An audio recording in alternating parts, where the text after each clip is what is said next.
दिए मैंने, आधे बच्चों को मैंने दिए और बाकी जौनपुर के धनंजय और सत्येंद्र मौर्य पीलीभीत के। ये नई व्यवस्था हम लोगों ने शुरू की है कि कई जगह बच्चों का सम्मान करना चाहते हैं। तो अभी सरकार तो है नहीं हमारी,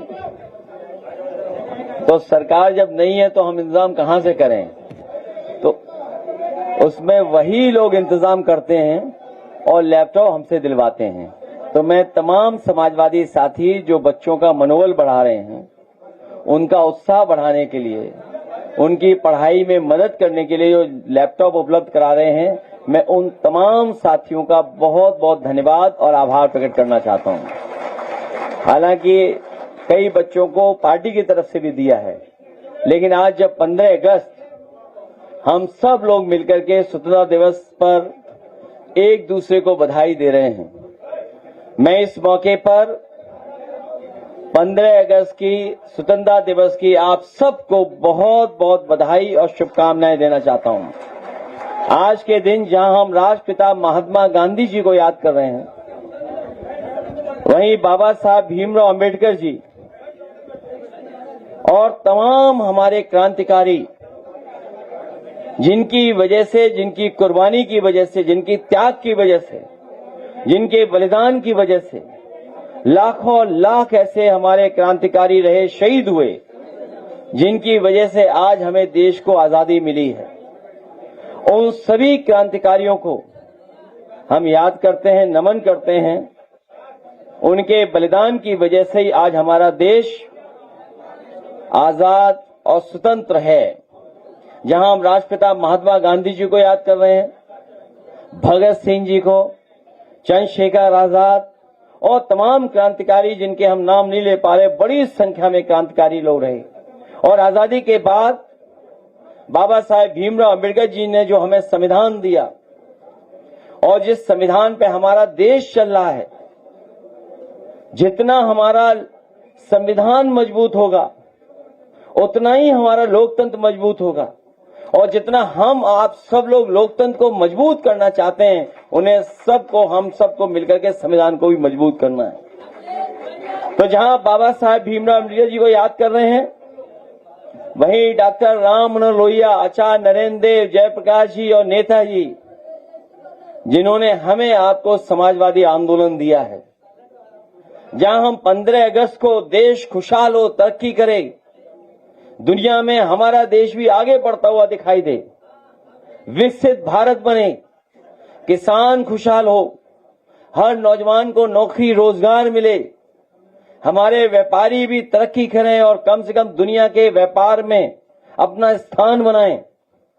ये आज हम सब लोग संकल्प लेते हैं। और संकल्प ये भी लेते हैं, आज स्वतंत्रता दिवस के दिन हम लोग संविधान को मजबूत करेंगे, और संविधान मजबूत करने के लिए कोई भी त्याग करना पड़ेगा तो हम लोग त्याग करने के लिए तैयार रहेंगे।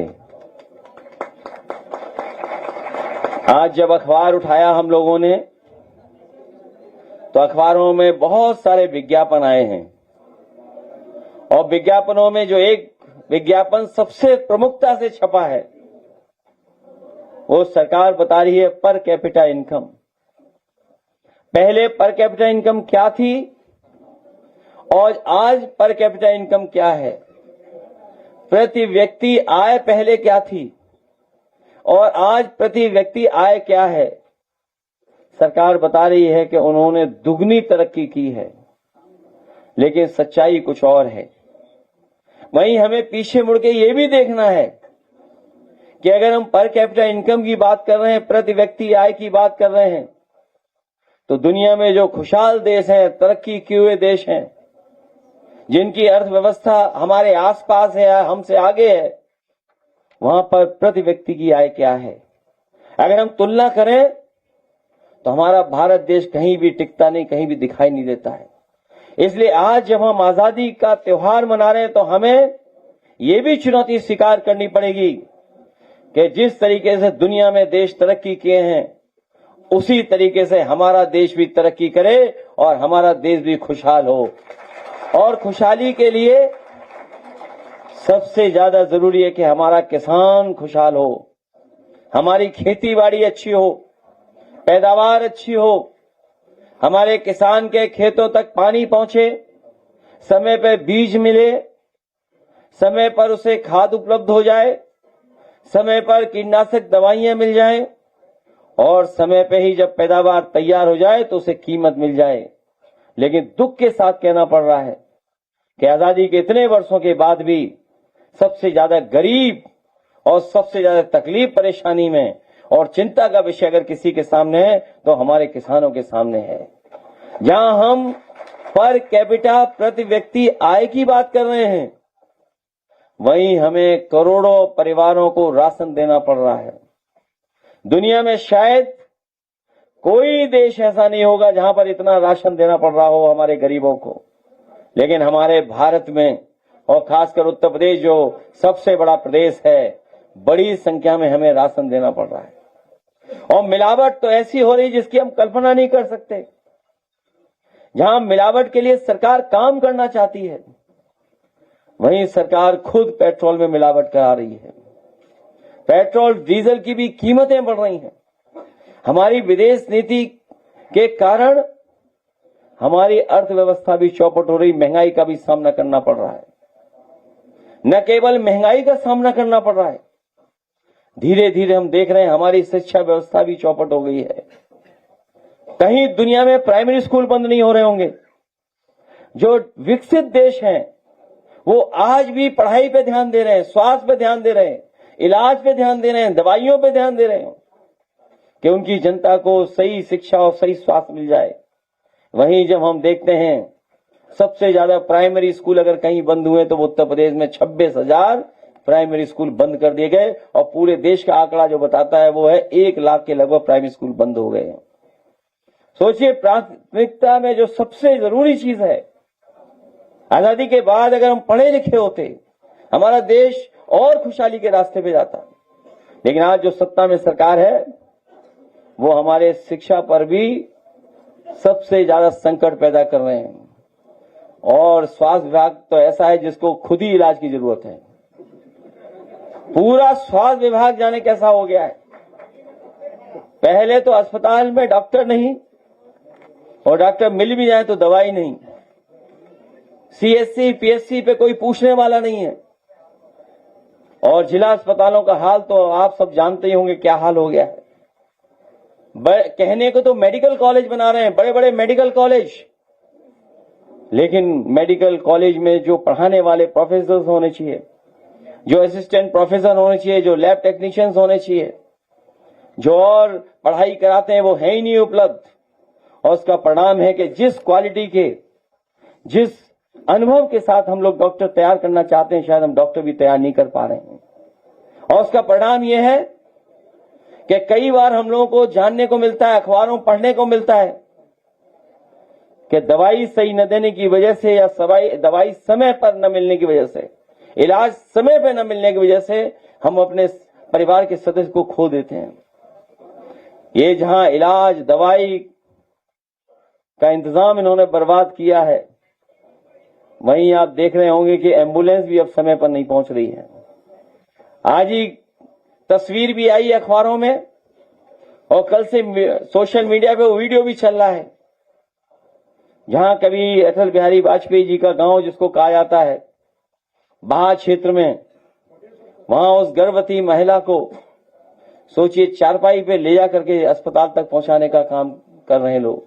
घर परिवार के लोग वैसे चारपाई पे लेकर के जा रहे हैं। सोचिए, क्या कल्पना कर सकते हैं जहां हम सैटेलाइट, ड्रोन, मिसाइल्स इनकी बात कर रहे हो या बड़ी बड़ी बातें कर रहे हो हम लोग, वहीं पर सोचिए इंफ्रास्ट्रक्चर क्या है हमारा इंफ्रास्ट्रक्चर कितना खराब है कि गरीब को हम एम्बुलेंस भी उपलब्ध नहीं करा पा रहे, अस्पताल तो दूर रहे। न केवल ये, बल्कि शहरों में कूड़ा देखो कितना है।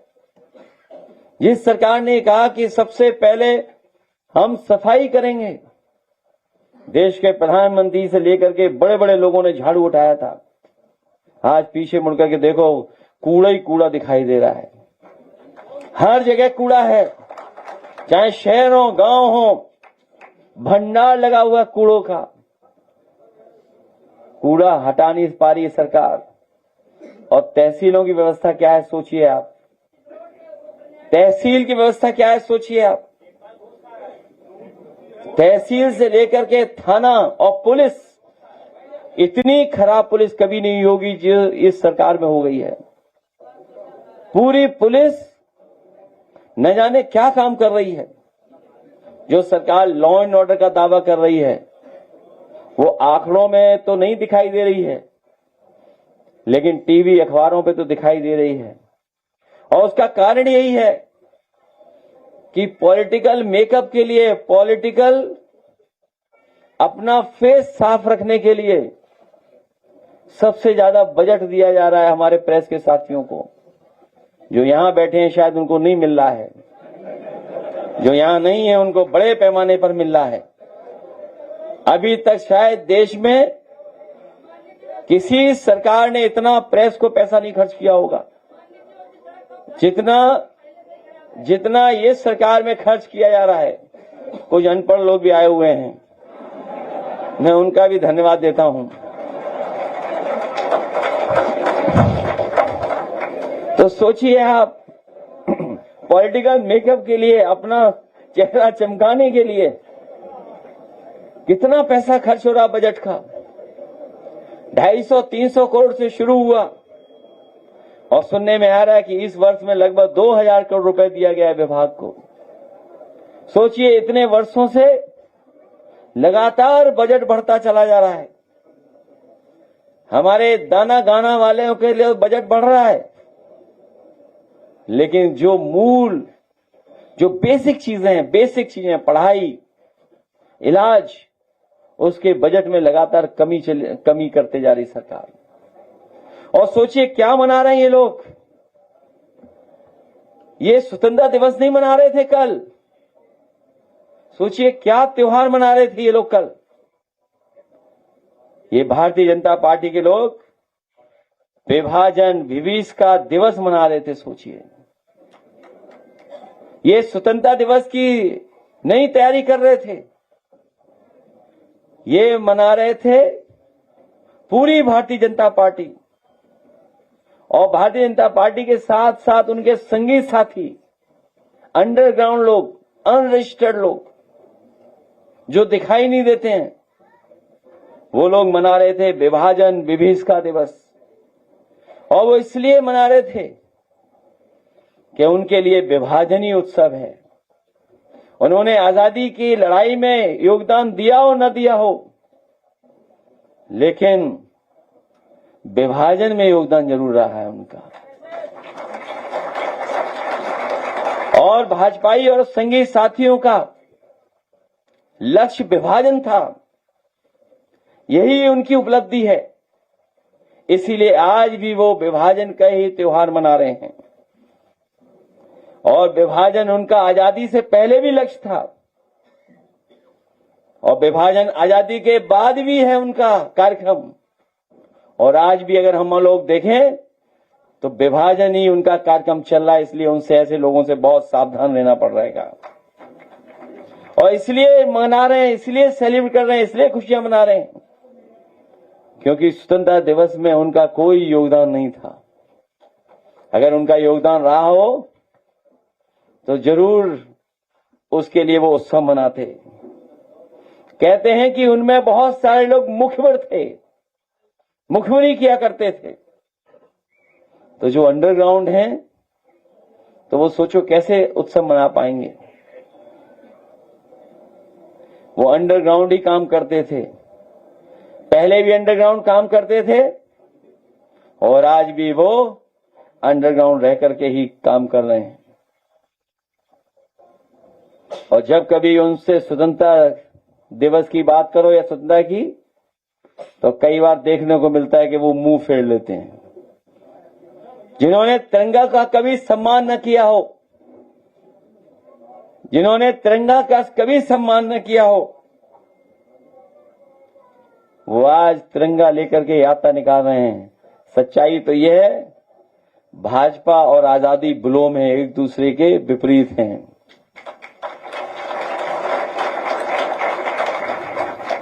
इनका राष्ट्रवाद एकरंगी है, लेकिन हमारा आपका बहुरंगी है। हम सबको साथ लेकर के चलने वाले लोग हैं। हम लोग समाजवादी हैं। और सच्चाई तो यह है कि तिरंगे से इनको कोई लेना देना नहीं है। ये तो हमारे साथी जानते होंगे कि कई स्थान इनके ऐसे थे जिस पर कभी तिरंगा नहीं लगा, ना आजादी से पहले ना आजादी के बाद। लेकिन इधर सुना है थोड़ा बदलाव किया है उन्होंने।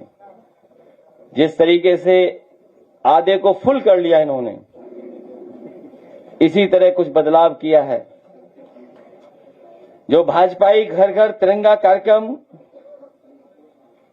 चला रहे हैं, जो अनरजिस्टर्ड लोग हैं, सच्चाई तो ये है इनको मन मन तिरंगा कार्यक्रम चलाना चाहिए। घर घर तिरंगा वाले कार्यक्रम चलाने वाले लोगों को, जिन्होंने कभी तिरंगे का सम्मान नहीं किया, उन्हें कम से कम मन मन तिरंगा कार्यक्रम चला करके एक बार दोबारा उन्हें साबित करना चाहिए कि वो जिस तरीके से आम जनता राष्ट्रवादी है वैसे वो भी हैं। इसलिए इन लोगों से बहुत सावधान रहना पड़ेगा हम लोगों को। और जब आज अखबार देखते हैं तो पहले तो पीने के पानी का ऐड आता था, अब सुनने में आ रहा है कि अपने कमरे की हवा साफ करने वाली भी मशीन का आ गया है। अगर आज अखबार खोल के देखोगे आप तो पहले पानी पीने का साफ कैसे पानी उपलब्ध होगा, जीरो बैक्टीरिया कैसे होगी, या पानी के जो पैरामीटर्स होते हैं वो कैसे बेहतर होंगे, उसके लिए ऐड आता था, विज्ञापन आता था। अब तो सोचिए विज्ञापन आ रहा है कि आपको अगर अपने कमरे में हवा साफ चाहिए तो उसके लिए भी मशीन खरीद लो। सोचिए हमारी कितनी प्रदूषित हो गई है हवा।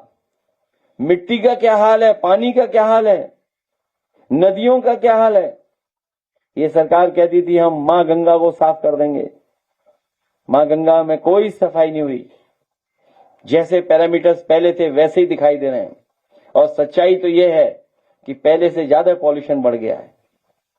और आज जब अखबार देखा है तो सुना है कि गोमती को भी ये साफ करना चाहते हैं, जिस गोमती को हम लोग साफ कर रहे थे। और एक उदाहरण पेश किया था कि शहर के अंदर कैसे नदी साफ बहती है। सुनने में आया कि अब वो नदी साफ करना चाहते हैं। और तब जब कितने दिन बचे हैं बताओ आप।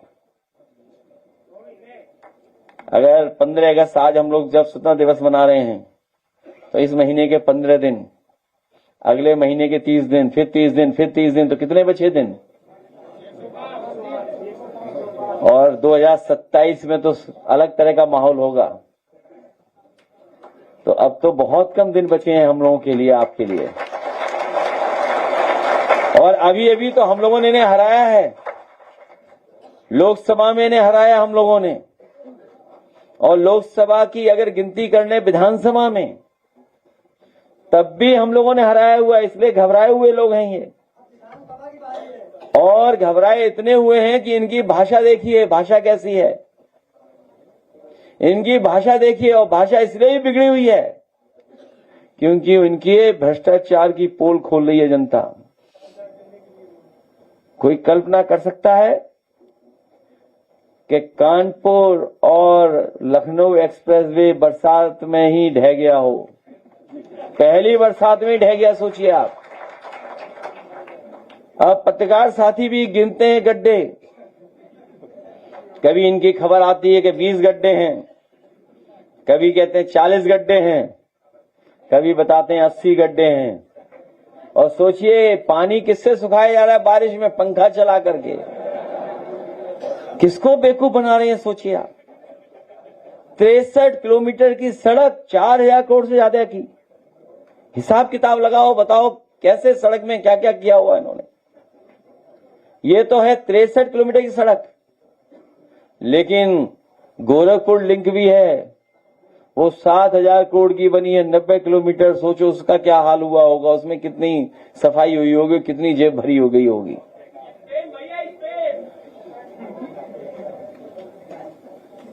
और जल भराव की तो तस्वीरें हर जगह से आ रही हैं। अभी तक तो हम लोग सोचते थे कि गोरखपुर में ही नाव चलती है केवल, लेकिन अब तो नए एयरपोर्ट पे भी नाव में ही चलेगी, नाव पे ही चलना पड़ेगा। अभी लोग केवल बात कर रहे थे कानपुर और लखनऊ एक्सप्रेसवे की, तब तक एयरपोर्ट में भी पानी भर गया। गोरखपुर में तो हर बरसात में ही भरा जाता है, और ये पानी इसलिए भरा जा रहा है क्योंकि ये इंजीनियर से डिजाइन नहीं करवा रहे हैं। जब कभी भी इंजीनियर डिजाइन करते हैं एयरपोर्ट, तो सुनने में आ रहा है कि मुख्यमंत्री जी उनसे नक्शा छीन लेते हैं और खुद डिजाइन करने लगते हैं, और उसका परिणाम क्या है? देखो, एयरपोर्ट में पानी भर गया। कानपुर और लखनऊ एक्सप्रेसवे भी लगता है उन्होंने डिजाइन किया है, और गोरखपुर भी अपना डिजाइन कर रहे हैं। तो सोचिए क्या हाल है। अभी अखबार पढ़ा तो उसमें लिखा कि कोई पायलट कुछ क्या लिया था, वनस्पति का सेवन कर लिया था। कुछ तो समानता है हवाई जहाज उड़ाने में और उत्तर प्रदेश चलाने में, कुछ तो समानता है ही हवाई जहाज उड़ाने में और प्रदेश चलवाने में। इसलिए बहुत बड़ी चुनौती हम लोगों के सामने है। उत्तर प्रदेश को हम लोग ठीक कर लेंगे तो सब चीजें ठीक हो जाएंगी। हमारा आपसे यही निवेदन है, जब हम लोग स्वतंत्रता दिवस के दिन हम लोग एक हुए हैं और यहां पर बैठे हैं, तो संकल्प लें कि हम लोगों को समाज में भाईचारा लाना है, बंधु राष्ट्र लाना है, प्रेम बढ़ाना है, भाईचारा बढ़ाना है।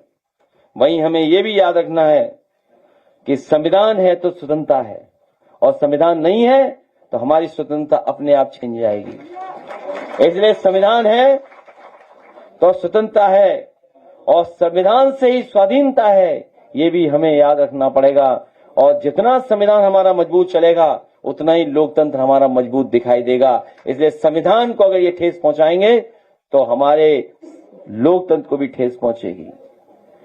इसलिए इनसे बहुत सावधान रह करके हमें मुकाबला करना है। इन्हीं शब्दों के साथ आए हुए बच्चों को बहुत बहुत बधाई देता हूं मैं, जिन बच्चों को आज हम लोगों ने लैपटॉप से सम्मानित किया है। 10th और 12th के बच्चे, ये नई पीढ़ी के बच्चे हैं, नई तरह की सोच के बच्चे हैं, और जो काम बहुत लोग नहीं कर पाए वो नई पीढ़ी के लोगों ने करके दिखा दिया। दिल्ली में जो सरकार झुकती नहीं थी उसे भी नौजवानों ने झुका दिया, और मुझे खुशी है कि बड़ी संख्या में उत्तर प्रदेश के नौजवान गए थे, और समाजवादी पार्टी के कई नौजवान वहां जाकर के उस आंदोलन में शामिल हुए थे। कल ही मैं नहीं मिल पाया, हो सकता वो आज आया हो नाव का नौजवान। अरे रुक जाइए, वो तुम नहीं, दूसरा।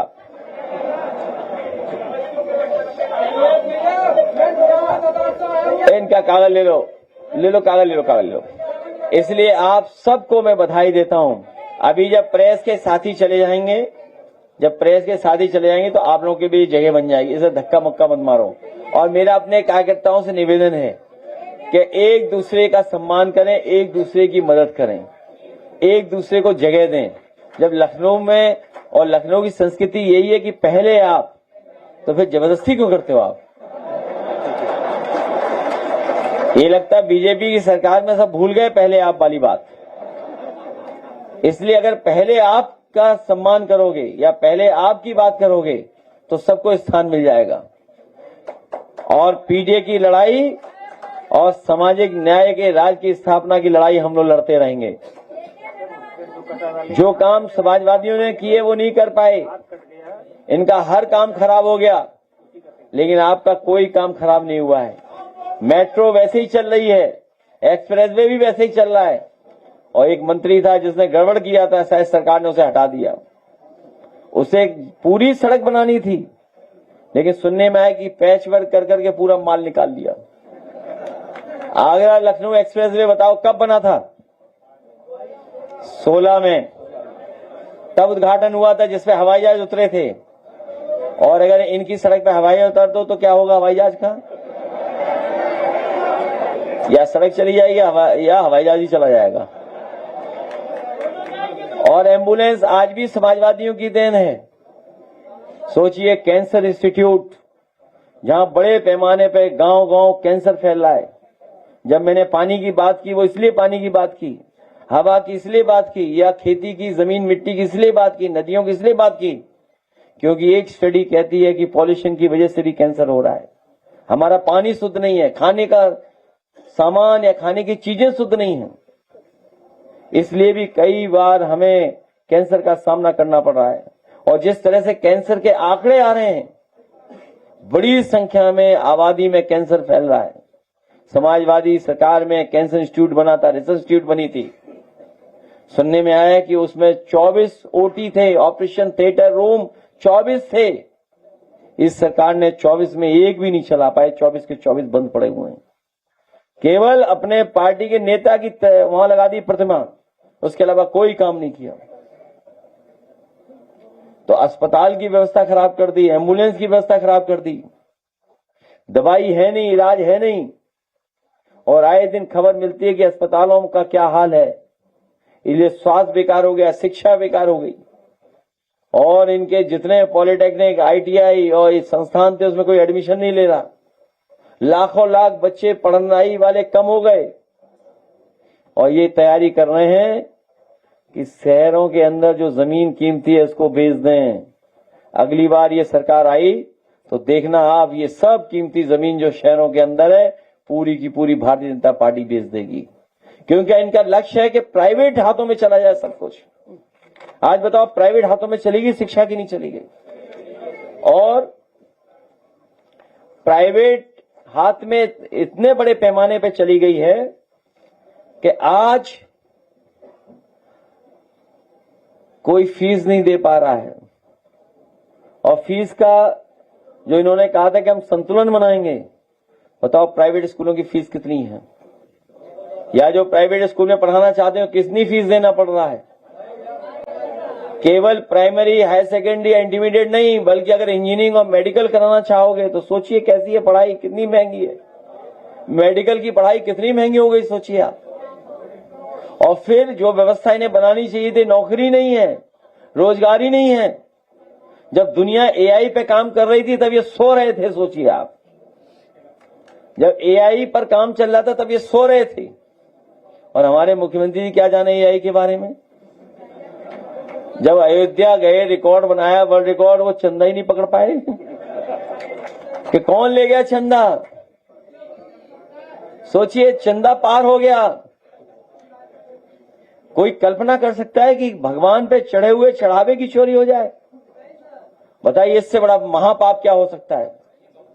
अगर ये महापाप किसी ने किया है तो वो भारतीय जनता पार्टी के लोग शामिल हैं, जिन्होंने ये महापाप किया है। इस देश की भोली भाली जनता और इस देश के श्रद्धालु लोग, या इस देश के तमाम हमारे गरीब कभी भूल नहीं सकते हैं कि उन्होंने जो चढ़ाया था उसको चोरी कर लिया भारतीय जनता पार्टी के लोगों ने। इसलिए आपको, हमको सावधान रहना पड़ेगा। जो भगवान के चढ़ावे की चोरी कर सकते हैं, वो बताओ सड़क के काम की चोरी क्यों नहीं कर सकते? दवाई में चोरी क्यों नहीं कर सकते? तहसील में क्यों चोरी नहीं कर सकते? पुलिस की चोरी क्यों नहीं कर सकते? इसलिए अब समय कम बचा है हम लोगों के लिए। हम लोगों की अपनी तैयारी पूरी रखनी है। बहुत कम दिन बचे हैं, अब चुनाव शुरू हो गया एकदम, बट टिकट तय करनी है।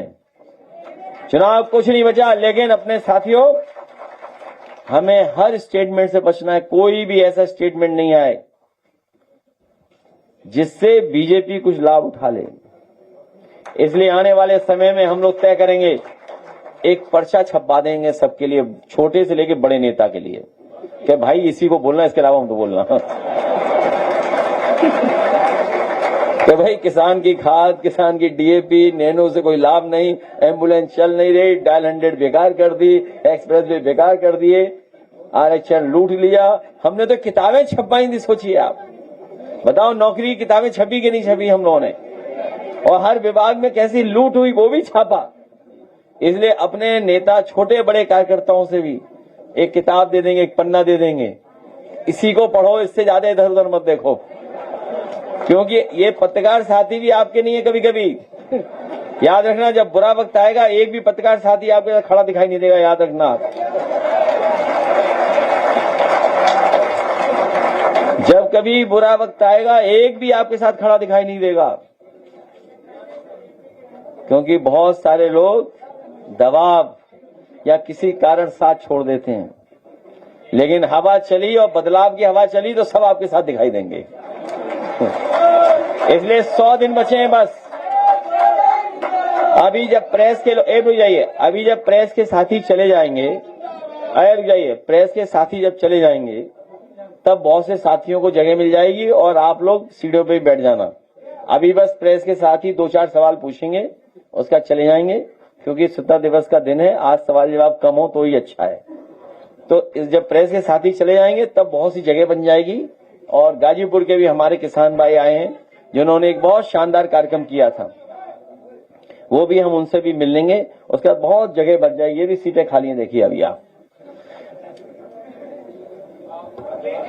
दो ज्यादा सवाल मत पूछना। अरे रुक जाओ भाई, रुक जाओ, थोड़ा ध्यान दो, थोड़ा अभी रुक जाओ भाई, ऐसा मत करो, ऐसा मत करो। देखिए व्यवहार अच्छा रखोगे तो अच्छा लगेगा, व्यवहार अच्छा रखिए। रुक जाइए, अभी रुक जाओ।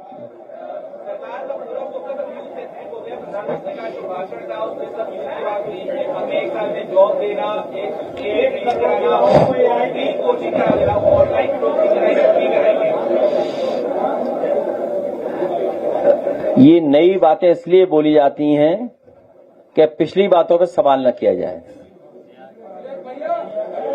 जो पिछली बातें भूल जाएं, ये समय होता है सरकार को अपना रिजल्ट कार्ड देने का भी, कि पिछले वर्षों में ये फैसले लिए थे, उसके परिणाम ये हैं। अगर केवल हम इन्वेस्टमेंट की बात करें, रोजगार की बात करें, नौकरी की बात करें, तो हर मामले में हम लोग पीछे हैं। और जब हम विकसित भारत का सपना देख रहे हो तो पूरे देश में 150 से ज्यादा पेपर लीक हुए हों, और यूपी में बाकायदा हमने आपको बताया कि 20 पेपर लीक हो चुके हैं। तो जहां पेपर लीक होते हो, नौकरी सरकार न दे पा रही हो, इन्वेस्टमेंट नहीं आया हो, और इन्वेस्टमेंट के बारे में बात नहीं कर रहे हैं, और जो सपना दिखाया था $1 ट्रिलियन इकोनॉमी का, वो $1 ट्रिलियन इकोनॉमी बनाने के लिए क्या कर रहे हैं कि 1 लीटर गोमूत्र के इतने पैसे आपको मिलेंगे। सोचिए, $1 ट्रिलियन इकोनॉमी का सपना दिखाने वाले क्या बता रहे हैं आपको कि 1 लीटर गोमूत्र में इतना पैसा मिलेगा। हमने तो कई बड़े बड़े डब्बे खरीद लिए हैं। तो आप सोचिए इन बातों को। सभी पार्टियों से मेरा निवेदन है कि जो महिला आरक्षण बिल है उसमें सभी पार्टी जो है सरकार का सहयोग करें। हालांकि मुझे अनपार्लियामेंट्री वर्ड नहीं इस्तेमाल करना चाहिए, लेकिन प्रेस के सामने तो करने में कोई दिक्कत नहीं है। लाल किले से झूठ नहीं बोलना चाहिए।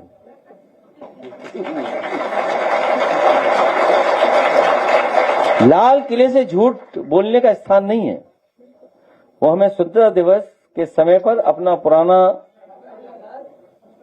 जो हमारा काम रहा है उसका पूरा आंकड़ा देना और भविष्य में क्या करेंगे उसका रोड मैप तय करना। कौन नहीं जानता है कि महिला विधेयक पास हो चुका है? हर व्यक्ति जानता है, हर पॉलिटिकल पार्टी जानती है। और हम तो कहते हैं कि अगर आपको महिला विधेयक लागू ही करना है, जो कानून बन गया है, वो 2027 के चुनाव में लागू कर दो, हम लोग तैयार हैं। कम से कम बहुत सारी महिलाएं जो खाली बैठी हैं उन्हें चुनाव लड़ने का मौका मिल जाएगा। आप खुद बताइए, जिस पत्रकार साथी ने मुझे सवाल पूछा है, क्या महिला विधेयक पास नहीं हो गया? क्या कानून नहीं बन गया? तो कोई अड़चन नहीं है। जितनी इनको डिलिमिटेशन की चिंता करनी चाहिए, लोकसभा की सीमाओं की, लोकसभा की सीमांकन कैसा होगा, इन्हें उससे ज्यादा चिंता करनी चाहिए भारत देश की सीमा सुरक्षित है कि नहीं है, कहीं भारत की सीमा सिकुड़ तो नहीं गई है। आप लोकसभा क्या सीमाएं बदलना चाहते हैं, लेकिन भारत की सीमाओं को सुरक्षित नहीं रखना चाहते हैं। ये सबसे बड़ा सवाल है। तो जब आपको खुद पता है कि महिला आरक्षण पास हो जाएगा तो कुछ सवाल पूछते हैं हमसे, बीजेपी वालों से पूछे सवाल कि कब लागू करोगे आप।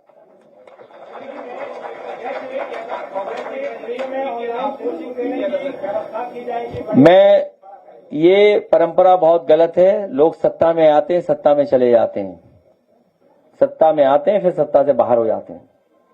इस तरह का व्यवहार किसी भी चुने हुए व्यक्ति के साथ नहीं होना चाहिए।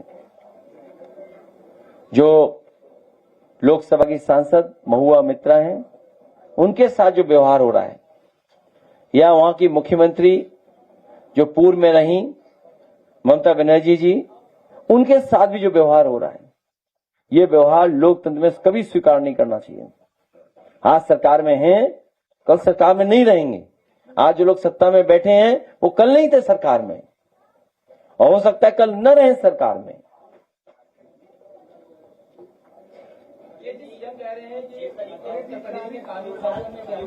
शिवपाल ने आपको मुख्यमंत्री और आजम खान जी को गृह मंत्री बनाने वाली बात पर योगी जी ने कहा है कि जो लोग विभाजन के लिए जिम्मेदार थे उनके नाम पर यूनिवर्सिटी बनाने वालों की पैरोकारी करती है समाजवादी पार्टी। मैं एक बात बताऊं आपको, मुख्यमंत्री जी की कोई बात मत मानो।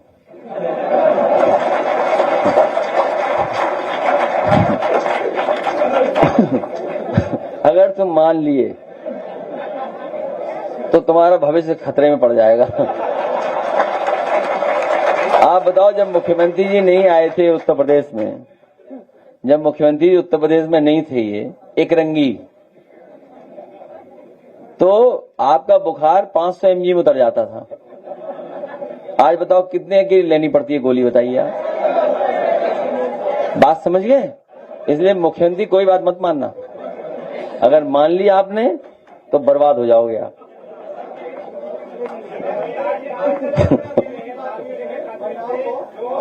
अच्छा ये बताइए, कौन दे रहा है? कब देगी? कब देगी? कब? हमारी सब महिलाएं इंतजार कर रही, कब देंगी? आप भी गलत मत फंसो, नहीं दे रहे हैं, केवल बोल रहे हैं। और अगर देना होता तो 9 साल में क्या दिया बताओ? 1,500 रुपए नहीं दे पाए वो लोग। और आप निकालिए विधानसभा में इसी सरकार ने कहा कि हम 1,500 रुपए देंगे गरीब माताएं बहनों को, बुजुर्गों को। बताओ, जो 1,500 रुपए नहीं दे पाए वो 40,000 रुपए देंगे, 50,000 रुपए देंगे, और वो भी किस्त में देना चाहते हैं कि पहले आधा दे दो फिर बाद में देंगे जब सरकार बन जाएगी।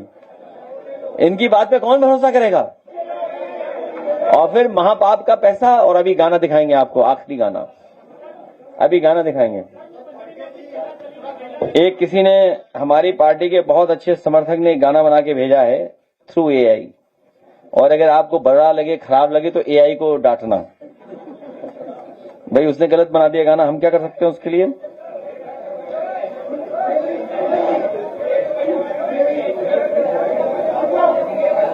क्या बता रहे, पूछो।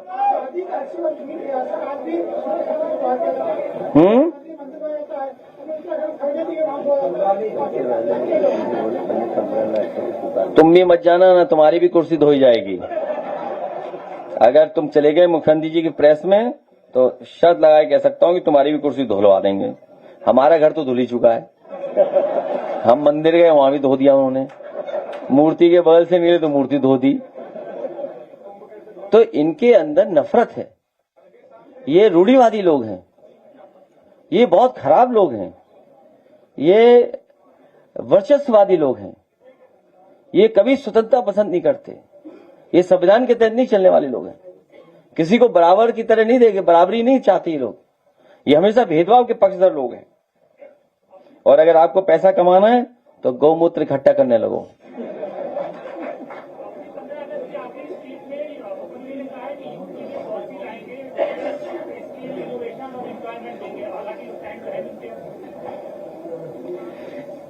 मैं बधाई देता हूं कि तुमने आखिरी स्पीच बोला है।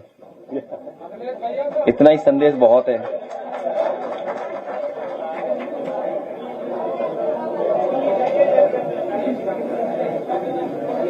जल्दी पूछिए फिर जाएं हम भी।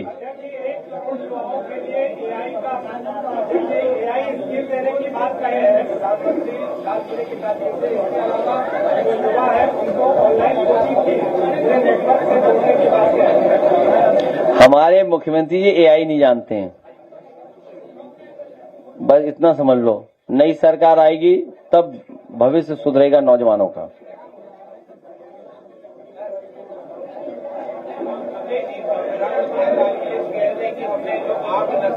नक्सलवादी उनको खत्म कर दिया, लेकिन अभी दूसरों में देश के दिमागी नक्सल भरा हुआ है। भारत सरकार ये बता दे कि 2014 से पहले क्षेत्रफल क्या था भारत का और आज क्षेत्रफल कितना है।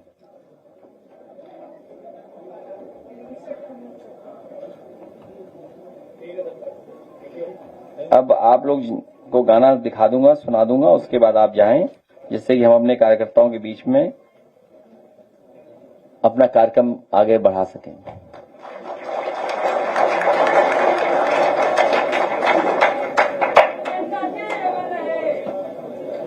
Jain ji, last question. मेरा सवाल ये है कि खबरों में ऐसा देखने को मिल रहा है कि जो वर्तमान की सरकार है महिलाओं को अमाउंट अकाउंट में डायरेक्ट पे करने वाली है, क्या खबरें हैं या अफवाह? मुझे इसकी पुष्टि नहीं है। सर, आपके पास क्या विजन है महिलाओं के लिए? अगर आप सरकार में आते हैं तो आप कितना अमाउंट महिलाओं को लाभ होगा? समाजवादी पार्टी ने पहले भी समाजवादी पेंशन महिलाओं को दी थी 500 रुपए प्रति महीना। समाजवादी पेंशन पुनः शुरू की जाएगी बढ़ करके, और अभी अभी तय किया हम लोगों ने, और पिछली बार भी आपको गणित बताया था कि 40,000 रुपए साल अपनी माताओं बहनों को देने का काम समाजवादी सरकार में होगा। और इसलिए क्योंकि 3,000 गुणा 12 36,000, और इतने साल जो नहीं दिया उसका इंटरेस्ट 4,000, तो कितना हुआ? 40,000। जब आप बड़े बड़े उद्योगपतियों का 10 लाख करोड़ माफ कर सकते हैं, सरकार का गरीब जनता का पैसा उद्योगपतियों को दे सकते हैं, तो वही पैसा बचा करके हम अपनी माताओं बहनों गरीबों को बांटने का काम करेंगे। और याद कीजिए, जब लैपटॉप दिया था तो कितने हजार रुपए का था उस समय? लैपटॉप कितने हजार रुपए का था? 30,000 रुपए का था। और कन्या विद्याधन दे रहे थे हम लोग, और 10वां पास बेटियों की मदद कर रहे थे। तो पहले भी दे रहे थे हम लोग, और आने वाले समय में भी हम लोग देने का काम करेंगे, जिससे आधी आबादी का हम लोग सम्मान बढ़ा सकें, उनका स्थान दे सकें और उनको आगे बढ़ाने में सहयोग कर सकें। 2032 के बाद